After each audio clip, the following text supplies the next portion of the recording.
Teenage Mutant Ninja Turtles diorama designed by Hex3D. Found over at the Hex3D Patreon page. This entry is for the June and July contest, paint and print contest. This entry is for Dick Tate, DickPrintsPDX on Instagram. This is printed 100% FDM, acrylic paint, and other mediums to get different effects, rub and buff, spray paint, things like that. So, as you can tell, we have our whole squad here chilling downstairs. But let's see what upstairs is like first.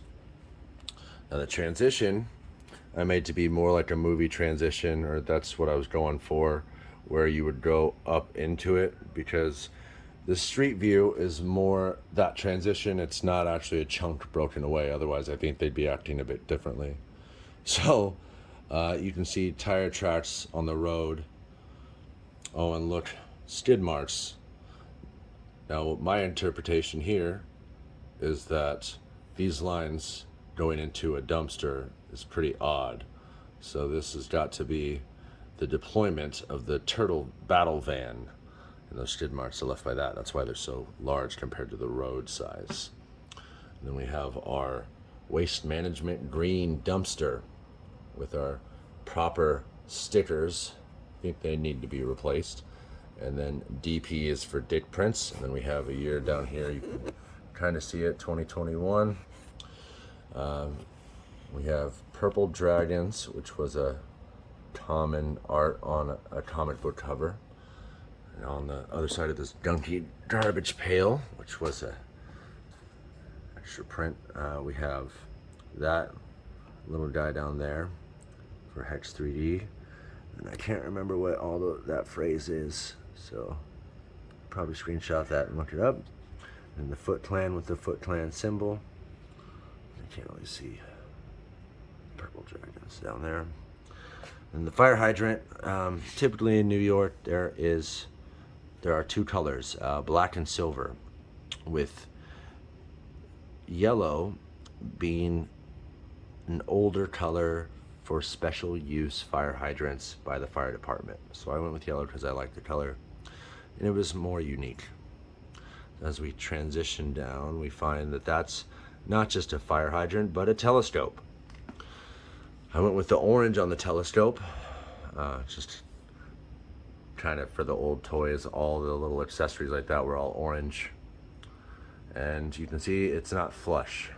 Now there's two reasons it's not flush. One is because this actually left a small gap. You kind of see I missed covering up the white by the glue because I just did this today. But there's a small little piece right here that was added because that was the difference it made between him being able to touch the ground. Also, fire hydrants typically don't flush mount to the ground. There's usually a pipe they attach to that sticks out, and I wanted to make sure that stuck out enough to recreate that as well. Now, as well as his 90 movies theme coloration for his costume, he also has his own unique tones for his front shell and his skin tone. You'll find that for each turtle. He has a turtle communicator and, of course, his goggles. The turtle marks on the side of the periscope. Now, he is not glued to anything. He can move and shift, so he can look any direction with the periscope. And behind him we have the ooze, which I'm sure they meant to clean up, by the worn out barrel from TGRI. And the paint is UV reactive. And in person it gives a much more in-depth glow. On camera it just looks bright green, but on person there is different shades of that and depths of that glow, which gives a nice touch. And it looks like Donnie set down his pizza slice to look through the periscope. Hope he picks that back up. We have the Master Splinter there eating some noodles. Raph in the back studying. Donnie up front here. It looks like he's doing some skateboard maneuvers. And I recreated the Injustice skateboard for his. And I liked him in this pose a little bit better than flat. Just a little more action pose. And again, he has his own coloration for his skin tone. He's typically the lightest, and for his shell.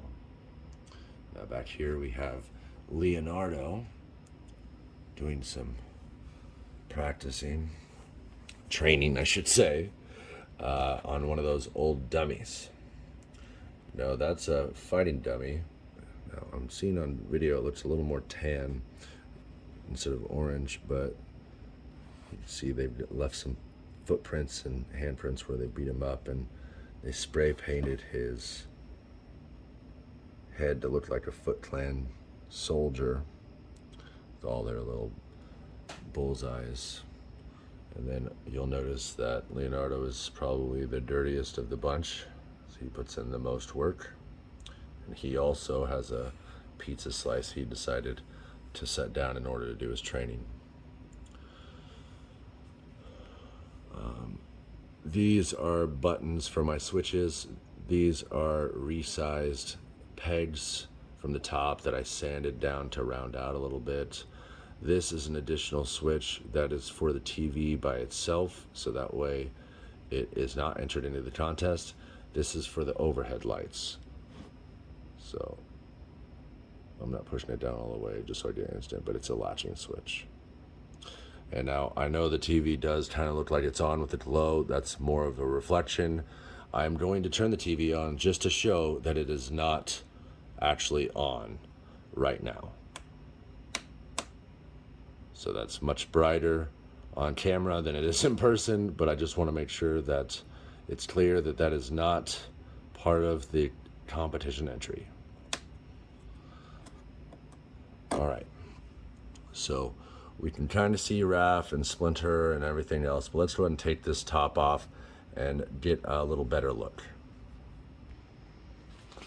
All right, as you can see, we've got a turtle power tag here, and that design is kind of copied from a tag from a real life turtle lair. I believe it's in New York, but the original tag says turtles, and I did turtle power because I thought that's more fitting here. And each of the boys have something tagged all around, and I think you can even see Leo's back there. There you go. And obviously everyone wrote something on the dummy, and you might see there the pillows on Raph, under Raph. There's a couple that match that old dusty couch. I think I mentioned that couch is supposed to recreate the 90s film couch. It's not quite as beat up yet. Almost there. Splinter is eating his noodles. And you see he has some noodles on his chopsticks.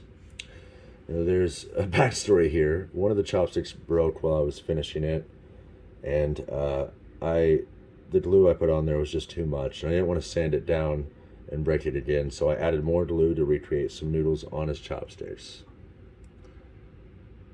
A better view of his coloration. We have the television, old school console TV. This was printed in translucent PETG with no infill, and I drilled a hole in the back and put an LED in there for that light. So you'll also see I cut the front off and painted the inside of it to kind of recreate an old cartoon, The Rabbit and the Hare, which was also featured in the 90s movie, even if they viewed it at April's apartment. You see they have some books holding that up. The top one is Karate for Dummies, and some old consoles there, console cartridges with the Atari console. And you see a domino sticker, some other stickers, some other tags, just kind of all around the layer.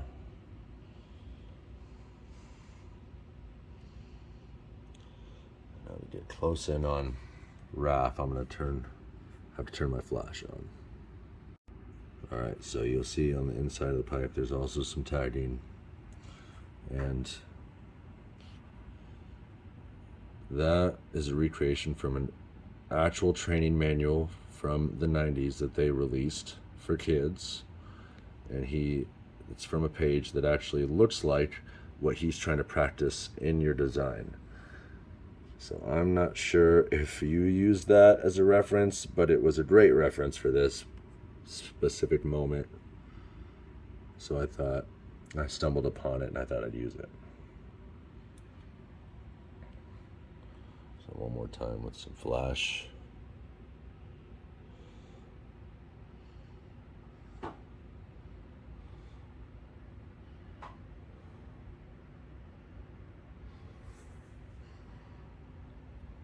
So again, an amazing design with lots of little details. I really enjoyed painting this, and I appreciate the opportunity. Thank you.